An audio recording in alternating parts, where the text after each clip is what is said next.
Right as the WNBA was finally reaching a level of attention it had never seen before, a storm started brewing behind the scenes. And the strange part is, most fans didn't notice it at first. On the surface, everything looked like the league was entering a brand new era. Arenas were selling out. Television ratings were exploding. Jerseys were flying off the shelves. And at the center of all of it was one name that seemed to be everywhere at once: Caitlin Clark. But while fans were lining up to watch Clark drain deep threes and change the energy of women's basketball, something else was happening quietly inside the league.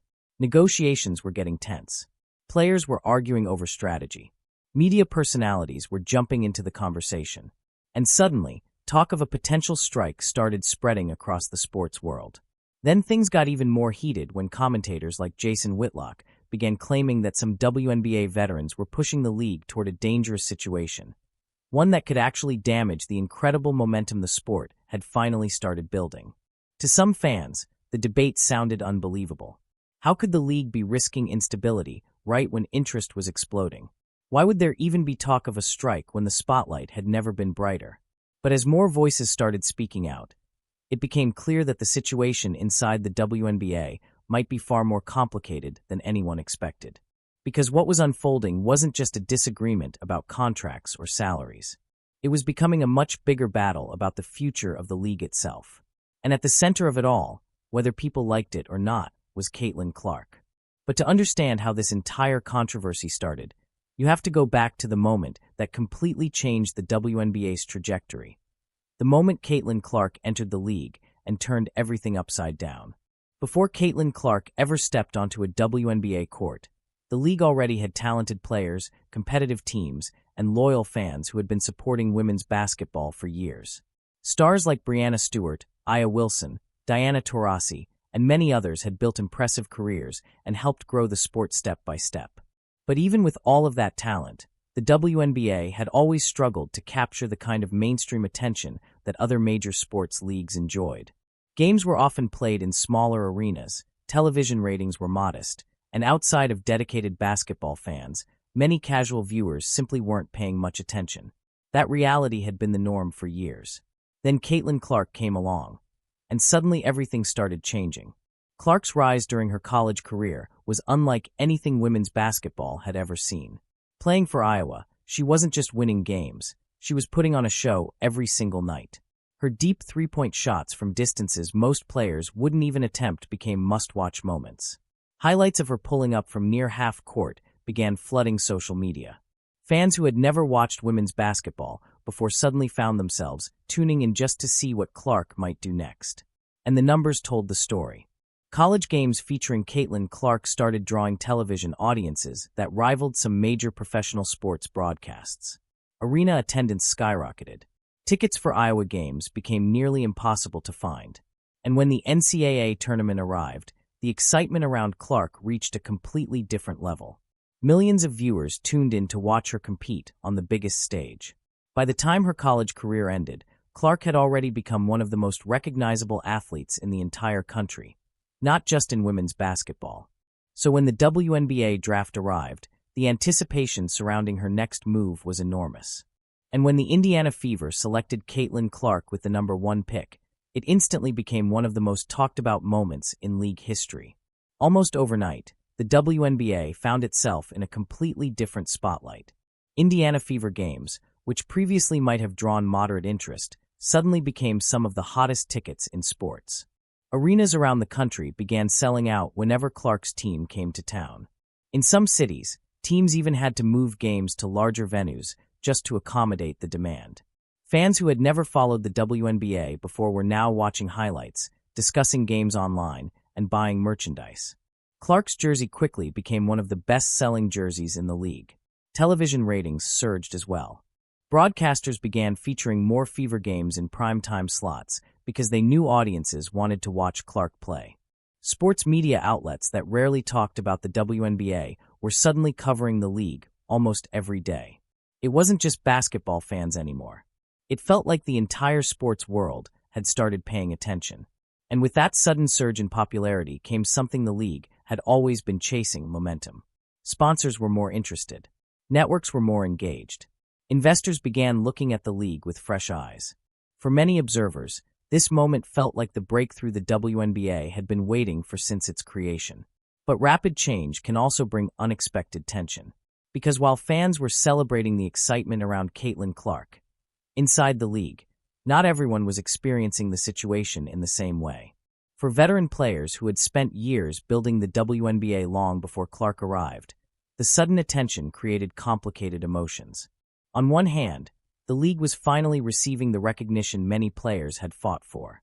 On the other hand, the spotlight seemed to be focusing heavily on one rookie. Everywhere Clark went, the cameras followed. Every game she played became a major story. Every highlight dominated social media.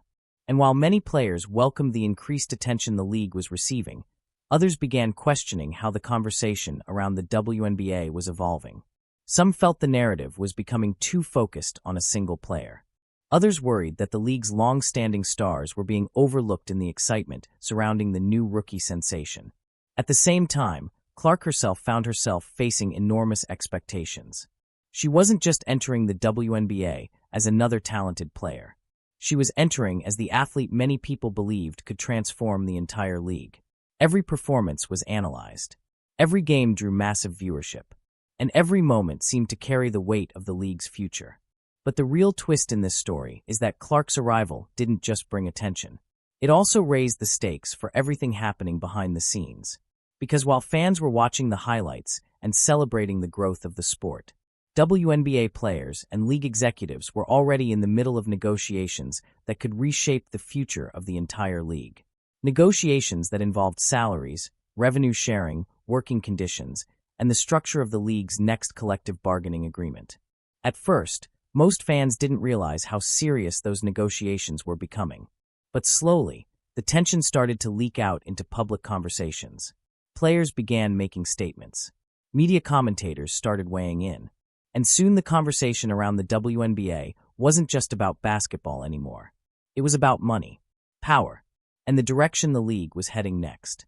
And as those debates intensified, one possibility began to appear that shocked many fans. The possibility that the WNBA could actually face a strike, right when the league was experiencing its biggest surge in popularity. But what made the situation even more complicated was that the players themselves didn't seem completely united on how to handle it. And the growing divide inside the league was about to become impossible to ignore. As the excitement around Caitlin Clark continued spreading across the sports world, another story was quietly unfolding behind closed doors. One that had the potential to completely reshape the future of the WNBA. League officials and the WNBA Players Association were deep in negotiations over the next collective bargaining agreement, often referred to simply as the CBA. For casual fans, that term might not sound very dramatic. But in professional sports, these agreements determine almost everything about how a league operates. Salaries, revenue sharing, player benefits, travel conditions, contract structures. Every major detail that impacts the daily lives of athletes is negotiated in these agreements. And in the WNBA's case, the upcoming negotiations carried even more weight than usual. Because the league was standing at a crossroads. For years, players had argued that the WNBA needed to evolve financially. Many believed salaries needed to rise significantly. Others wanted a larger share of the league's growing revenue. Some players were pushing for better benefits, improved housing support, and more resources that matched what athletes in other professional leagues were receiving. These conversations had been happening for a long time, but now something had changed. The sudden explosion of attention surrounding Caitlin Clark had created a sense that the WNBA might finally be entering a new era financially. Television deals were growing. Attendance numbers were increasing. Corporate sponsors were becoming more interested. And many players believed this was the perfect moment to push for major changes. From their perspective, the argument was simple. If the league was gaining popularity and generating more revenue, players should benefit from that growth. Negotiations between the league and the players' union began focusing heavily on several key issues. One of the biggest topics was salary structure. For many years, WNBA salaries had been significantly lower than those in other professional sports leagues. Some players had even chosen to play overseas during the off-season in order to earn additional income. That reality had long been a point of frustration within the Players Association. So during the new negotiations, players began pushing for higher maximum salaries and increased pay across the board. Another major issue involved revenue sharing. Some players believed that if the league was becoming more profitable, especially with new television deals and sponsorships, then athletes should receive a larger percentage of that revenue. Travel conditions also became part of the conversation. For years, WNBA teams had primarily traveled on commercial flights, which sometimes led to long travel days and difficult schedules. Recently, however, the league had begun introducing charter flights for teams, something many players saw as an important step toward improving working conditions. But even with those improvements, some athletes believed more changes were needed. The negotiations quickly became complicated, because while players were pushing for larger financial commitments, league officials had to consider long-term sustainability.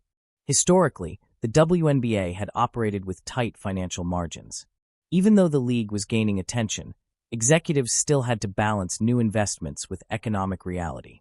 And that's where the tension started to build. Some players believed the league needed to move aggressively to capitalize on the current momentum. Others worried that pushing too hard could create instability. And then the word that nobody wanted to hear began floating around the conversation: strike. In professional sports, a strike is one of the most extreme outcomes of labor negotiations. It means players refuse to participate in games until an agreement is reached. Entire seasons can be delayed or canceled if the situation escalates far enough.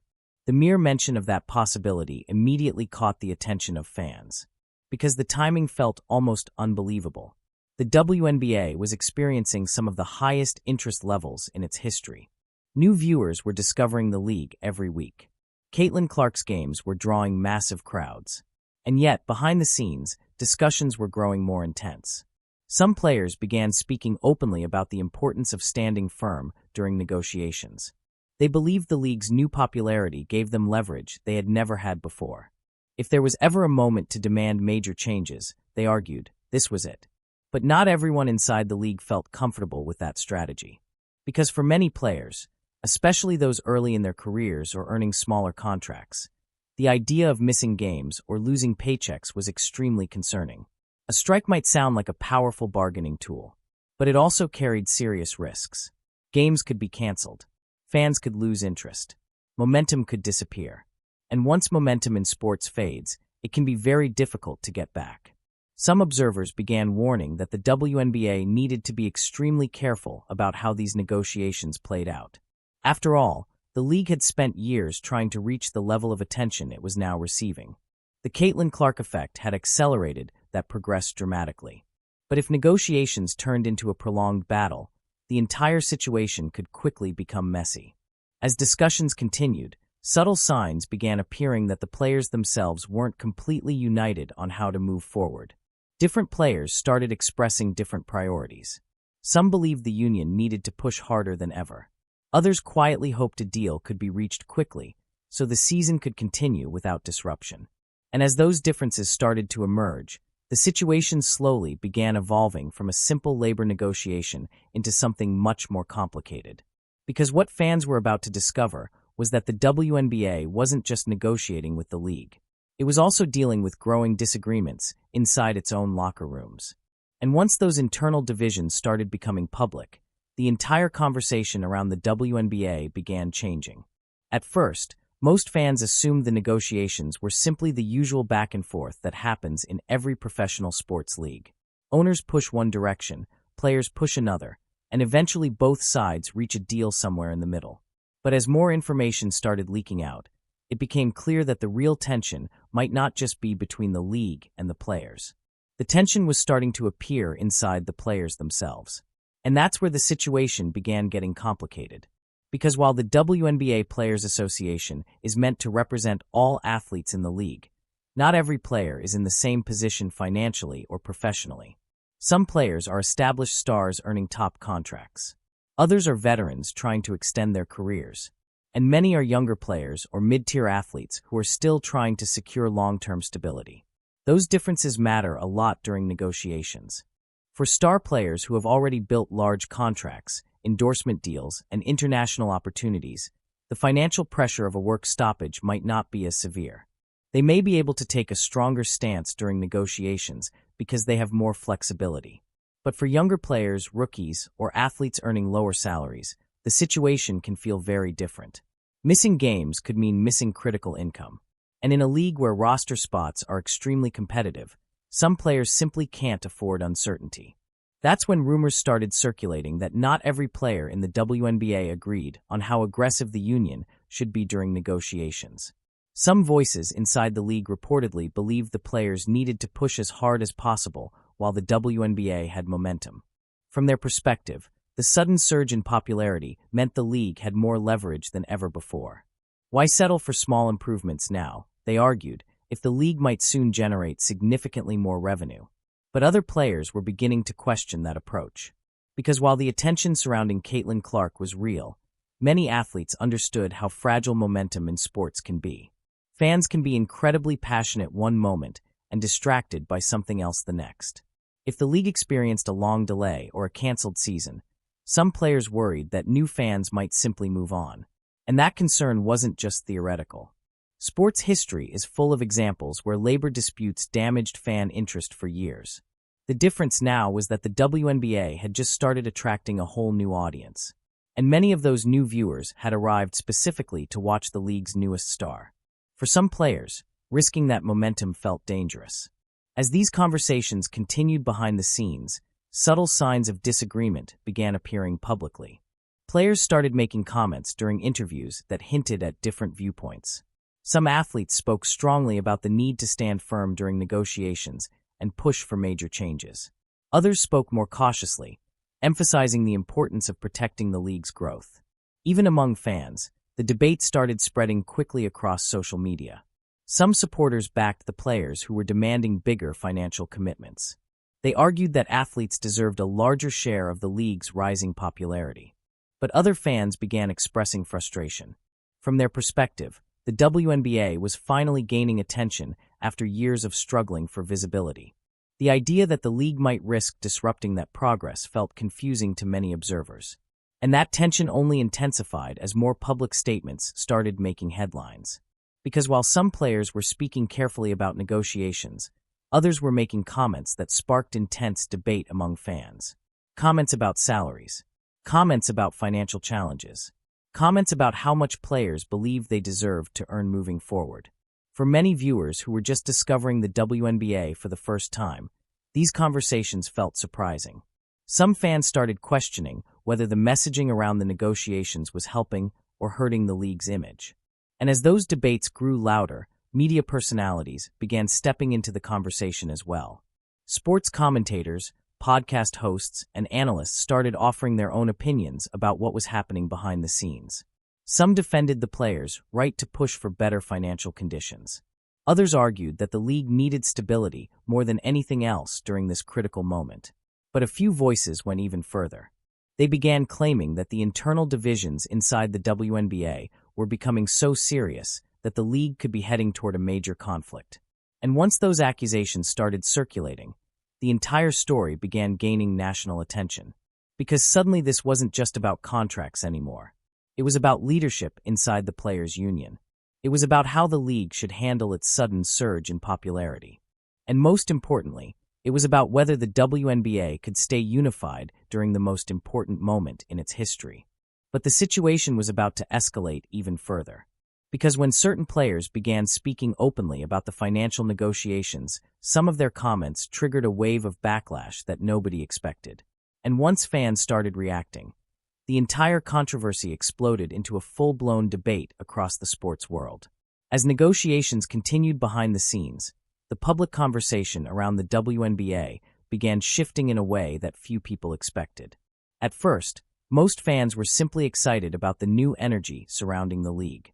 Attendance numbers were rising, highlights were spreading everywhere online, and for the first time in a long time, the WNBA felt like it was becoming a regular topic in mainstream sports discussions.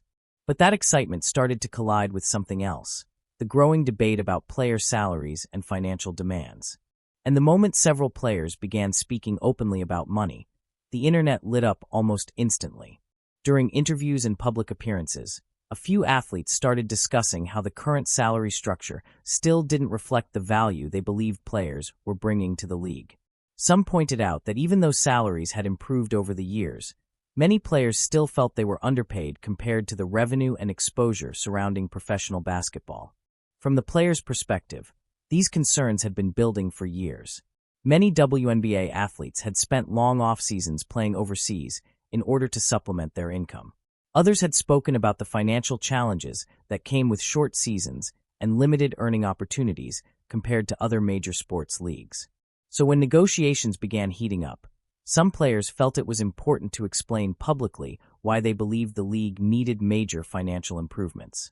But the way those conversations were received by fans wasn't always what the players expected. For many casual viewers who were just discovering the WNBA, the numbers being discussed sounded very different from their everyday experiences. When some athletes spoke about contracts reaching into the hundreds of thousands, and in some cases approaching the $1 million range, many people online began reacting with surprise. To the average sports fan working a normal job, those numbers sounded enormous. And that's where the disconnect started appearing. Some viewers felt that players were complaining about salaries that most people would consider life-changing money. Others argued that professional athletes, especially those helping grow an entire sports league, deserved to earn significantly more. The debate quickly spread across social media. Comment sections filled with arguments from both sides. Supporters of the players insisted that the athletes were fighting for fairness and long-term financial growth. Critics, on the other hand, began claiming that some of the public messaging was turning fans away from the league at the worst possible time. The conversation wasn't just happening among fans either. Former players, analysts, and media personalities also started weighing in on the situation. Some commentators warned that the tone of certain public statements could hurt the league's relationship with new viewers. They argued that when fans are just starting to connect with a sport, perception matters more than ever. If the public begins feeling disconnected from the athletes, the excitement surrounding the league could fade quickly. Others defended the players completely, saying that athletes have every right to advocate for better pay and improved working conditions. From that perspective, pushing for financial progress was not only reasonable, it was necessary for the long-term growth of the sport.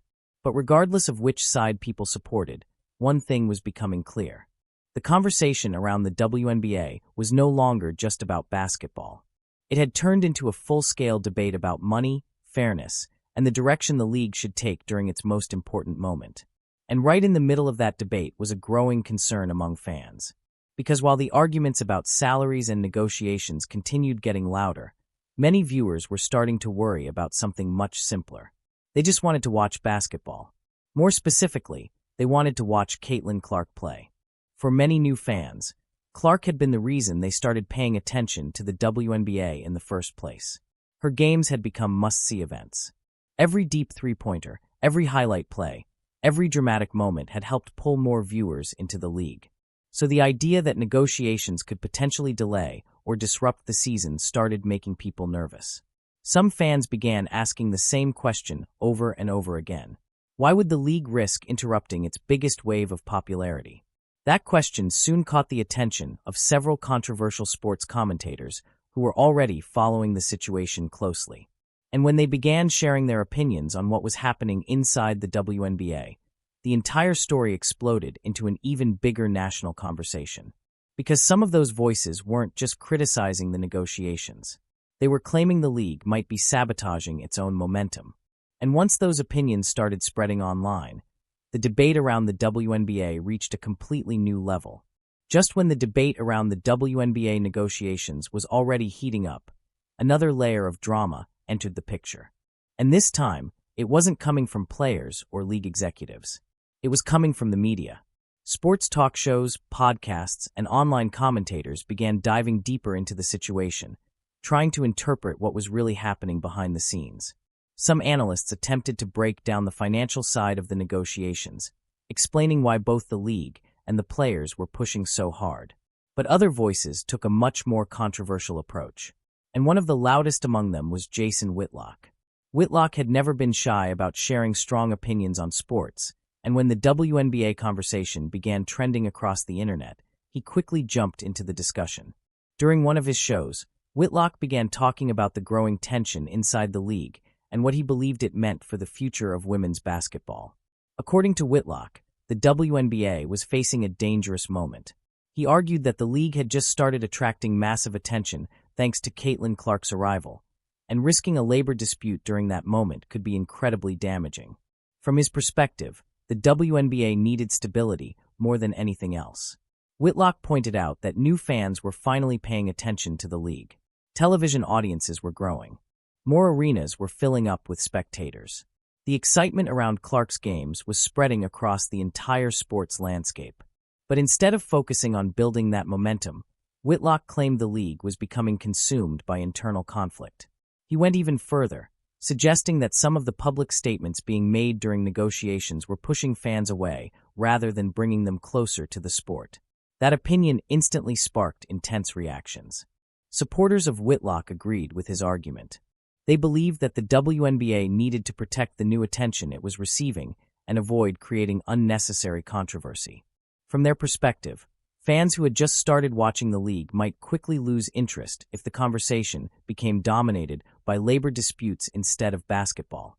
But critics of Whitlock saw things very differently. Many people accused him of oversimplifying a complicated situation. They argued that players advocating for better financial conditions shouldn't be portrayed as villains simply because negotiations were difficult. Others pointed out that professional athletes across many different sports leagues have fought for improved contracts and benefits throughout history. To them, the WNBA players pushing for better deals were simply following the same path that athletes in other leagues had taken before. The disagreement quickly spread across social media. Fans began arguing back and forth about whether Whitlock's criticism was fair or completely out of line. Some viewers felt that his comments were unnecessarily harsh and dismissive toward WNBA athletes. Others believed he was raising questions that many fans were already asking privately. Regardless of where people stood in the debate, one thing was certain. The WNBA was now receiving more national attention than ever before, but not all of that attention was focused on basketball. Instead, the league had become the center of a much larger cultural conversation. Every new comment from a player or analyst seemed to create another wave of online reactions. Every podcast discussion about the WNBA negotiations generated thousands of responses from fans and critics alike. And through it all, one name kept appearing in almost every conversation: Caitlin Clark. Because for many people watching the situation unfold, Clark represented something bigger than just a talented rookie. She represented the massive opportunity the WNBA suddenly had in front of it. Her games were drawing crowds. Her highlights were spreading across the internet. And her presence had helped introduce the league to an entirely new generation of sports fans. Which is why the possibility of a strike, or even a prolonged labor dispute, felt so risky to many observers. If the league lost its momentum now, some worried that the excitement surrounding Clark and the WNBA could fade faster than it arrived. And that fear started spreading not just among fans, but among analysts who were watching the negotiations closely. Because as the discussions continued, one uncomfortable reality began becoming harder to ignore. If both sides failed to reach an agreement soon, the WNBA could face one of the most dramatic turning points in its history. A moment that could either launch the league into a new era of growth, or push it into a period of uncertainty that nobody wanted to see. And that's when the questions started circulating across the sports world. What would actually happen if the WNBA season was suddenly put at risk? Because if that scenario became real, the consequences could be far bigger than anyone expected. As the debate continued growing louder, a new concern began spreading across the sports world. And it wasn't just about salaries anymore. It was about timing. Because the one thing almost everyone agreed on was this: the WNBA had never been in a position quite like this before. For years, the league had worked hard to build its audience step by step. Loyal fans had supported the teams. Players had promoted the sport tirelessly. But mainstream attention had often come and gone in waves. Now suddenly, the entire landscape looked different. Arena attendance was climbing. Television ratings were improving. Major media outlets were talking about the league more than ever. And much of that attention was tied directly to one central storyline: the arrival of Caitlin Clark. Clark had become one of the most talked-about athletes in the country. Her games were drawing massive crowds wherever she played. Opposing arenas were selling out when the Indiana Fever came to town. Even casual sports fans who had never followed the WNBA before were tuning in just to see what she might do next. Every time Clark launched one of her signature deep three-pointers, the highlight clips spread across social media almost instantly. For the league, this kind of attention was incredibly valuable. It meant new fans were discovering the WNBA. It meant sponsors were paying closer attention. It meant broadcasters were beginning to see the league as a much bigger opportunity. In short, the WNBA was experiencing the kind of momentum that professional sports leagues spend years trying to create, which is why the possibility of a strike felt so unsettling to many observers. Because a strike, even if it lasted only a short time, could interrupt that momentum in ways that were difficult to predict. Fans who had just started following the league might lose interest if games suddenly stopped. Television networks that were investing more coverage into the WNBA could shift their attention elsewhere. And perhaps most importantly, the excitement surrounding Clark's early career could lose some of its intensity if the season were disrupted.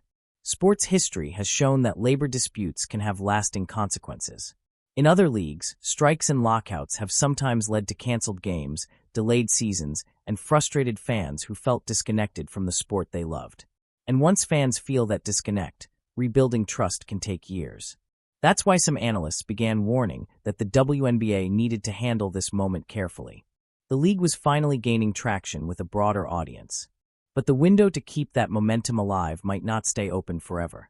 At the same time, players pushing for stronger financial agreements argued that this exact moment was the reason negotiations needed to be aggressive. From their perspective, the growing popularity of the league meant players had more leverage than ever before. If the WNBA was truly entering a new era of growth, they believed athletes deserved a larger share of that success. Some players pointed out that the league had benefited from the hard work and dedication of generations of athletes who had helped build women's basketball into what it is today. Now that the sport was gaining more attention, they believed it was only fair for players to push for improved salaries and benefits. But the challenge was balancing those long-term goals with the immediate opportunity in front of the league. Because while negotiations continued, fans were mostly focused on something much simpler. They just wanted to watch basketball.